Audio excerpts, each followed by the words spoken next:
Je vais vous apprendre dedans la recette de ma marinade. Il faut savoir que c'est une recette qui vient d'un chef 3 étoiles à la base. C'est vraiment un beau cadeau que je vous fais, je vous la donne. Vous pouvez en profiter. Et en plus de ça, ce qui est génial avec cette marinade, c'est qu'une fois qu'elle est faite, ça se conserve extrêmement longtemps. Allez, c'est parti. C'est très simple la marinade, il suffit de mélanger tous les éléments et puis on va porter à ébullition. Donc on va partir sur 10 ml d'huile d'olive, 20 ml de sushisu. Pour cette marinade, je vous invite vraiment à aller dans un magasin chinois. La majorité des éléments, vous pourrez les trouver là-bas. Le vinaigre de riz, le vinaigre de vin blanc, etc. Ça se trouve dans les magasins chinois sans aucun souci. Donc ici, on part sur 20 ml.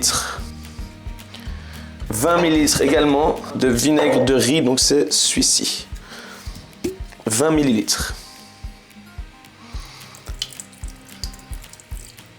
Ensuite, sur 40 ml de vinaigre de vin blanc, vous pouvez tripler, quadrupler les quantités que je vous donne et vous réservez une petite bouteille dans votre frigo. Vous avez toujours de la marinade qui est prête comme ça, c'est très bien aussi. Voilà, maintenant sur 10 ml d'eau, on part sur 3 g de sucre. Voilà. On va mettre 1 g de sel. Vous voyez, j'ai acheté des graines de coriandre. Ça va vraiment très bien avec, donc je sais que c'est pas toujours facile à trouver, mais vraiment ça va très bien avec. Ça, vous en mettez un petit peu, vous voyez, pour parsemer. Ensuite, on va mettre un petit peu de thym. On va vraiment parfumer notre marinade. On va mettre du romarin.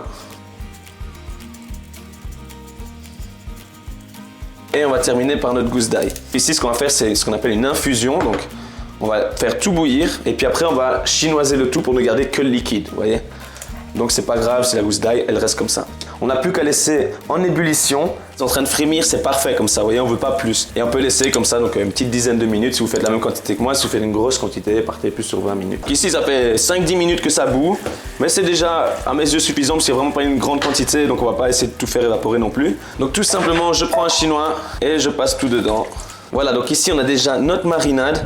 J'ai tout récupéré là. Ça, on peut jeter. Ça, je vais la mettre au frigo. Une fois qu'on a notre carpaccio dans l'assiette, très simple, on va venir mettre la marinade. Donc pour ça, la marinade, je vous invite à prendre un pinceau culinaire. Si vous n'avez pas de pinceau, vous pouvez juste prendre avec une petite cuillère, vous tremper, comme ça vous venez disposer des gouttes dessus. Moi, je viens vraiment badigeonner ma Saint-Jacques. Et le but, c'est qu'il y en ait suffisamment sur les Saint-Jacques, mais pas que ça coule dans l'assiette, vous voyez. Donc j'en mets un peu plus au centre déjà. Une marinade, le principe, en fait, c'est quelque chose de très vinaigré qui fait une cuisson, ce qu'on appelle une cuisson chimique. C'est-à-dire qu'en fait, ça va cuire la Saint-Jacques. Voilà les amis, donc ici on a le carpaccio de Saint-Jacques. C'est quelque chose, comme vous voyez, de très simple à faire. Ça donne bien pour les invités, c'est assez élégant. C'est très bon, la marinade, vous verrez, c'est excellent. Donc voilà, je vous souhaite un excellent appétit à tous.